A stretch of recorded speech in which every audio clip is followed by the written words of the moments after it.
Alô, amados. Mais uma vez nós estamos aqui, bem próximos uns dos outros, apesar de que, como se diz, longe dos olhos, longe do coração. Então nós procuramos diminuir a distância através deste encontro entre nós. E fico muito feliz porque o produtor deste programa é o meu filho, pastor Alex. E a consultora, quem eu consulto sobre as passagens bíblicas, é a pastora Deise, minha amada esposa. E então, quando eu encontro com vocês, eu fico muito feliz. Vocês são meus amados, amados aqui do Alex, da Deise. E então é a oportunidade que nós temos para nos encontrarmos. E eu fico muito feliz, como eu disse da outra vez, quantos de nós estão assistindo esse nosso programa. Hoje é a nossa Páscoa. Páscoa é uma coisa comemorada principalmente pelos judeus. Mas nós, os cristãos, como está escrito em 1 Coríntios, capítulo 5, versículo 7, Paulo diz ali que Jesus Cristo é a nossa Páscoa, fazendo logicamente alusão à pessoa de Jesus como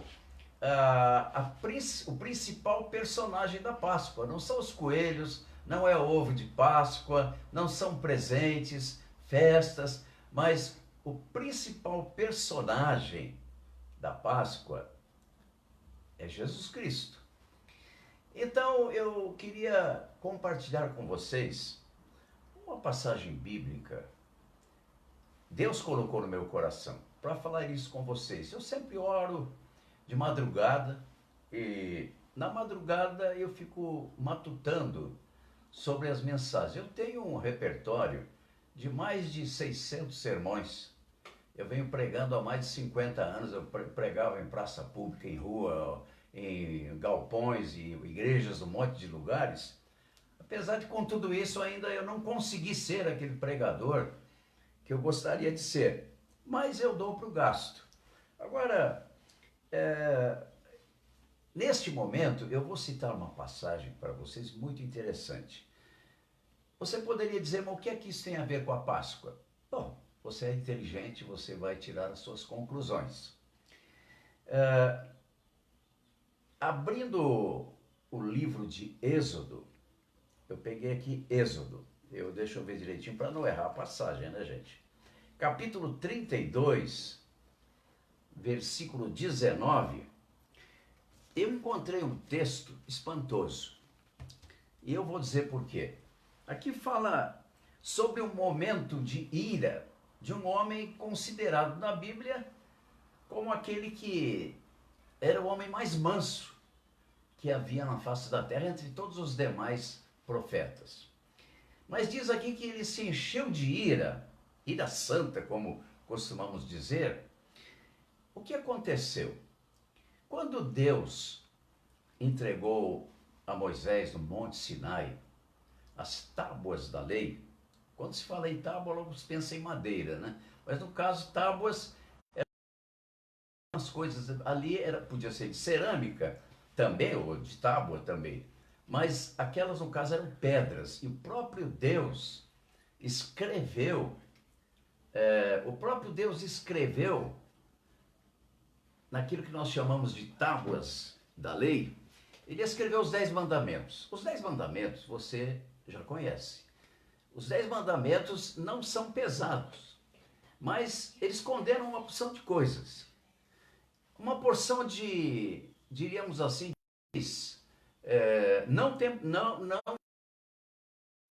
mas comportamento. E ali nessas leis de comportamento, Deus dizia ao povo que estava certo e que estava errado. Na realidade, os 10 mandamentos representam o caráter de Deus. E as exigências dos 10 mandamentos, elas são fáceis de ser cumpridas para aquele que nasceu de novo, mas para o homem carnal, tudo é difícil. Não adulterarás, não furtarás, não dirás falso testemunho, não terás para ti imagens de escultura, adoração, todas essas coisas. Para o homem carnal, essa é uma prática constante, é difícil tirar isso do coração do homem.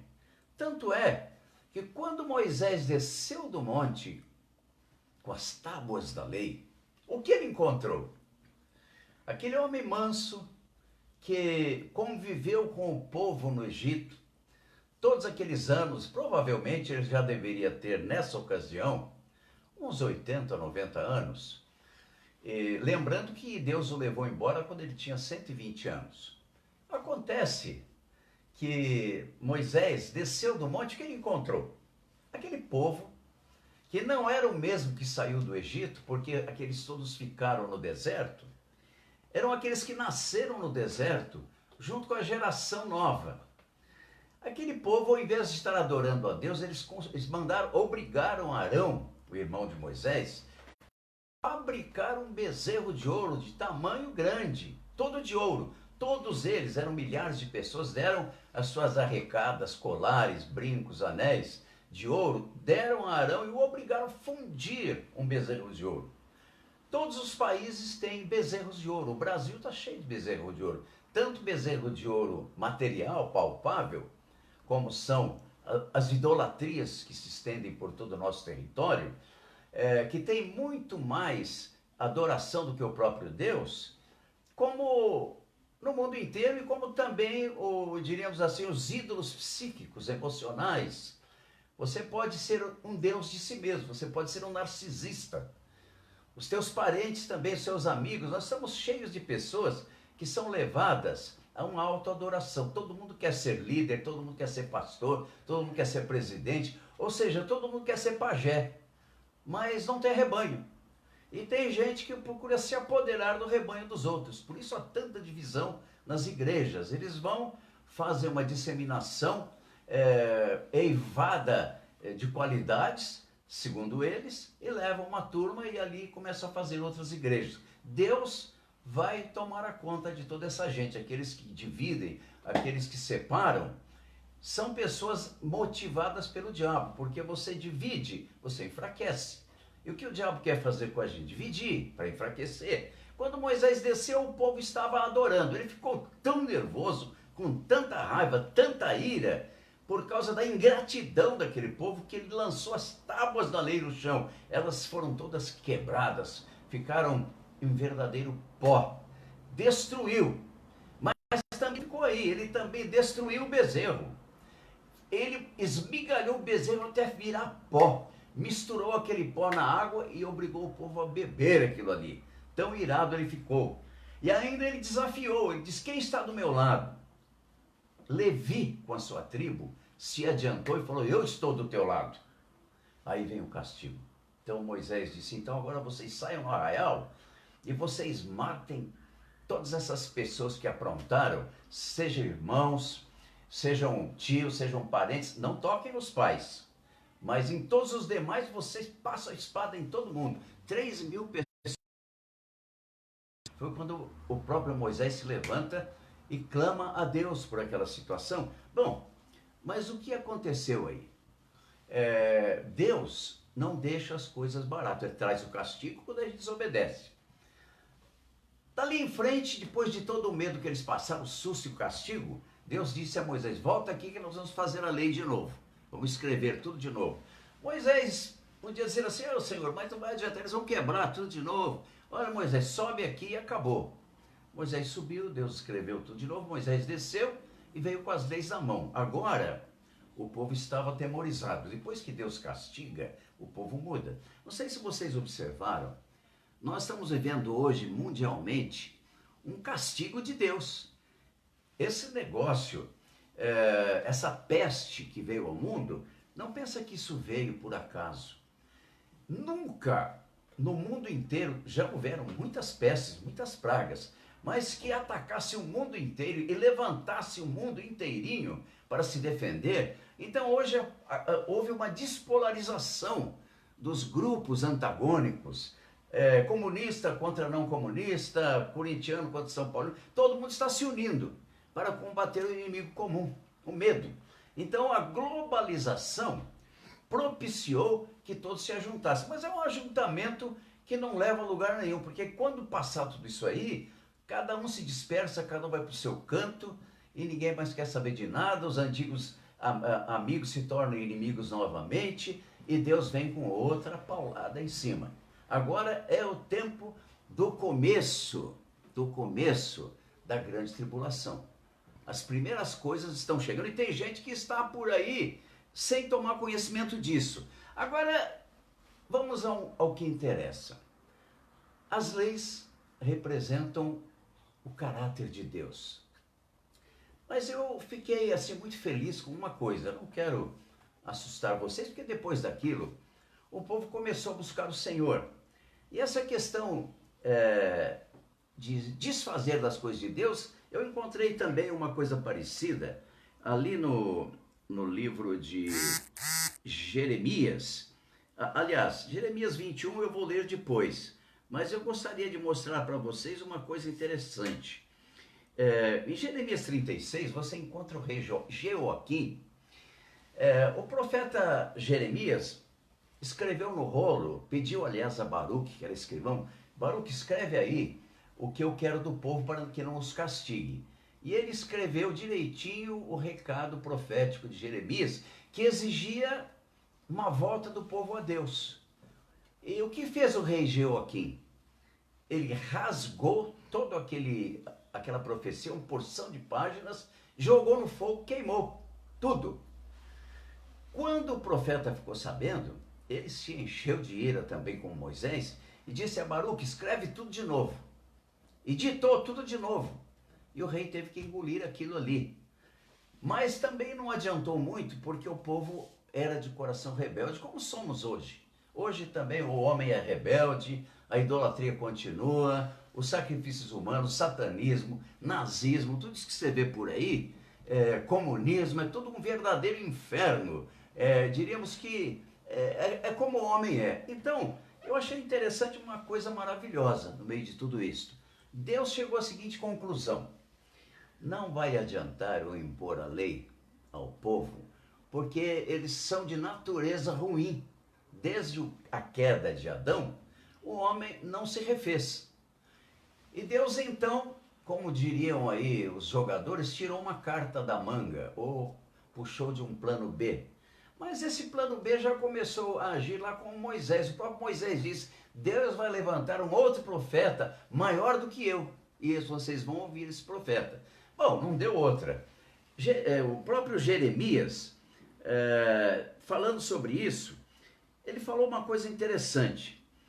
No capítulo 31 de Jeremias, no versículo 31, junto com Hebreus 8, Deus disse assim, olha, como vocês não atentaram para o primeiro concerto, vocês não obedeceram, eu descobri o seguinte, em outras palavras, vocês não têm condição de obedecer. Então eu vou fazer o seguinte, eu vou entregar a vocês um novo concerto. Eu vou fazer um concerto novo com vocês. Não segundo aquele concerto que eu fiz com vocês.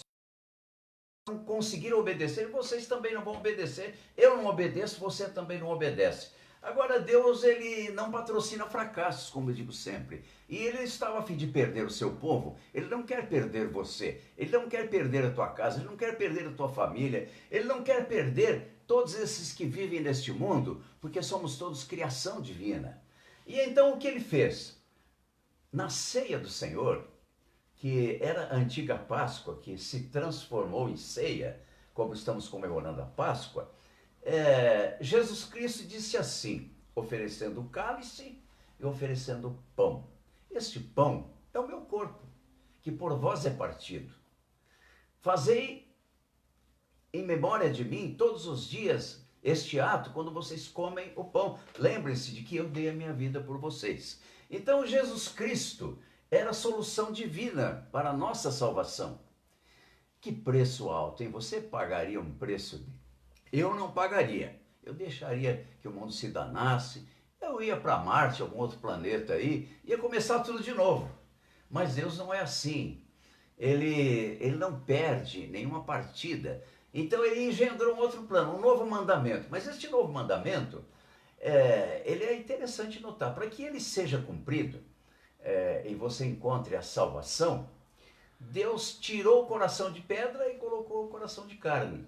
Então ele disse assim, não vai ser mais daquele jeito antigo. Ninguém mais vai precisar ficar ensinando para vocês, porque dentro do vosso coração eu implantarei uma vida nova através do Espírito Santo.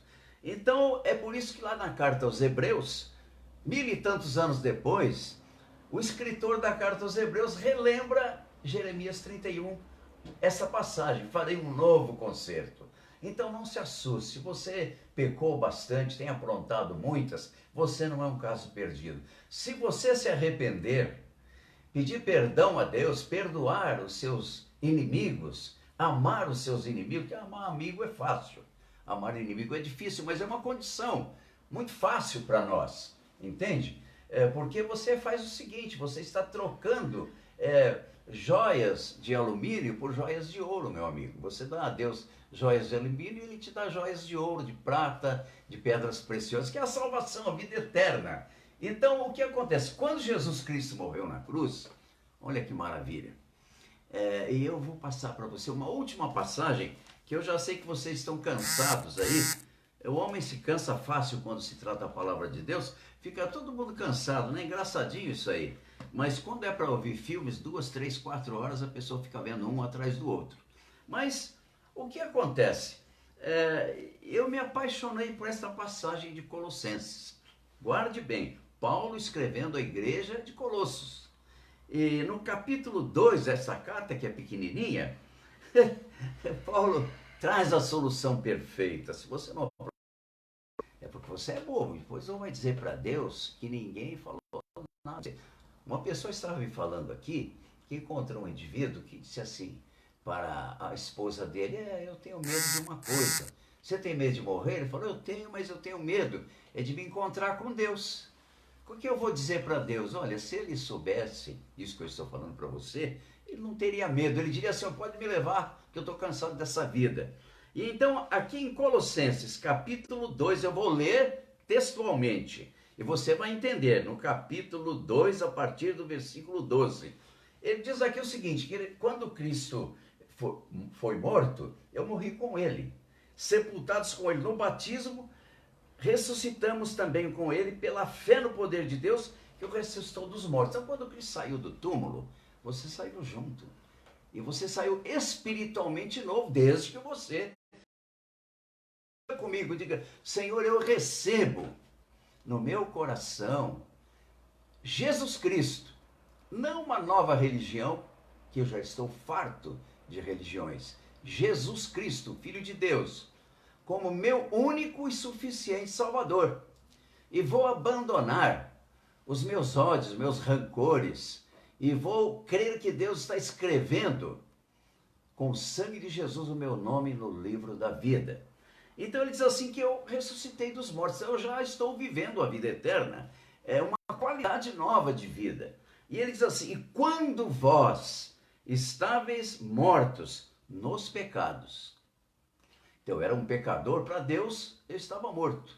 Por isso que o Senhor diz na sua palavra, deixa os mortos que enterrem seus mortos.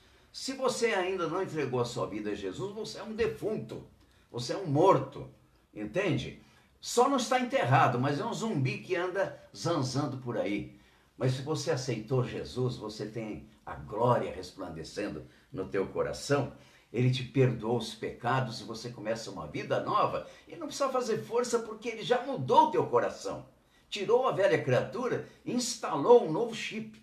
Chip da vida eterna. Então você não tem problema em deixar de beber, deixar de fumar, de se prostituir, ficar xingando palavrão, mentindo.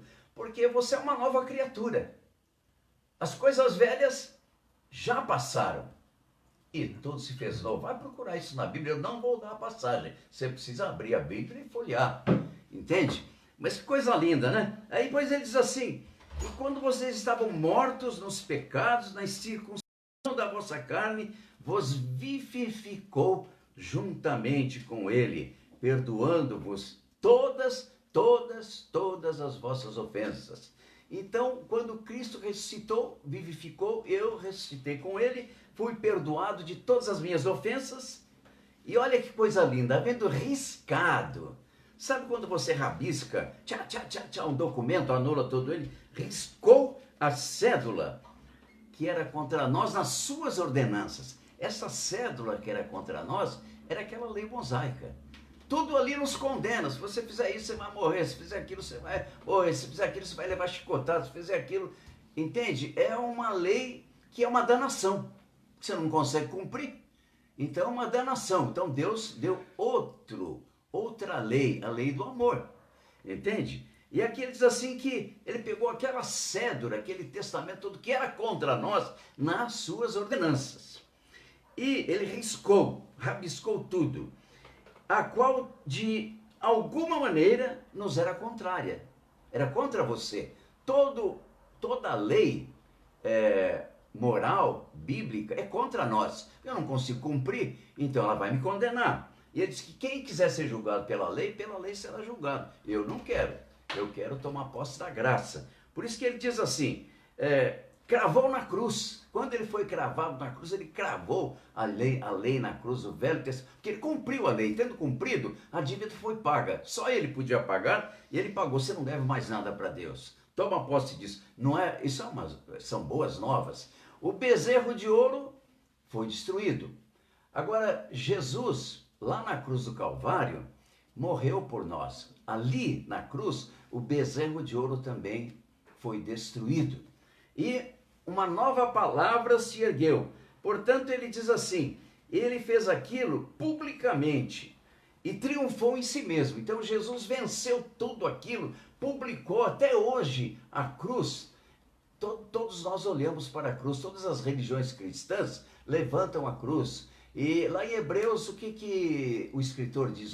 Olhando para Jesus, autor e consumador da fé, o qual, pelo gozo que lhe estava proposto, suportou a cruz, desprezando a afronta, suportou a cruz, desprezando a afronta, e assentou-se à destra da majestade divina, onde intercede por nós.